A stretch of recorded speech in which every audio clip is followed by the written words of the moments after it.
Okay, so I'm sorry about the location. It's not really three big stories today, but a series of interrelated stories. So the first is that I was just reading an article where artillerymen in Ukraine were being cautious about how much they were firing because they're running low on supplies.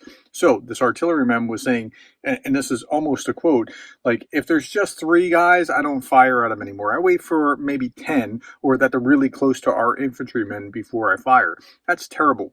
So Ukraine absorbs about 7,000 artillery shells per day, or uses up about 7,000 per day. The U.S. and its allies have delivered over 2 million over time, but we're still waiting for the rest of the European million to get there. They've delivered something north of 250,000, but they're still waiting for promised goods. Now, that's also while the U.S. is bickering in Congress, and the Germans have just delivered an aid package, but that's still not enough to get there. At the same time, the Ukrainians and U.S. companies have decided jointly that they were going to produce munitions together.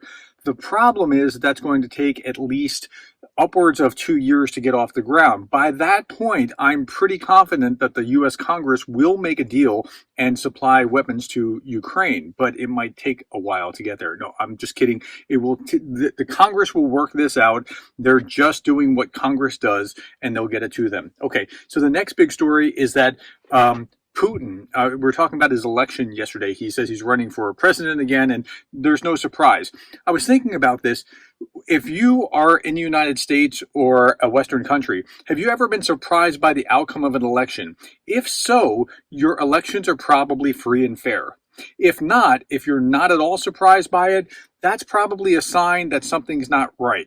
Okay, so Putin is trying to do two things simultaneously because he's an autocratic dictator and they think very much of themselves. So he wants to have a record number of turnout and a record high kind of percentage that's voting for him, because he thinks that showing that this high number of people voting for him is actually a positive, not a sign, a positive sign, not a sign that he's actually weak and is going, clearly gaming the system.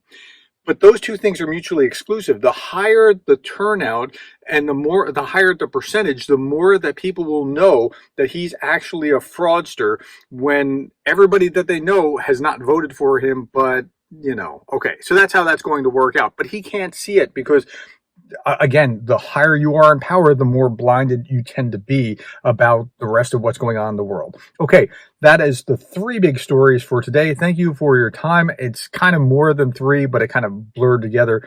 Thank you for your time. Thank you for the likes, the shares, the subscribes, and thank you for caring and ignoring my location right now. Thank you for being the kind of person that cares about Ukraine.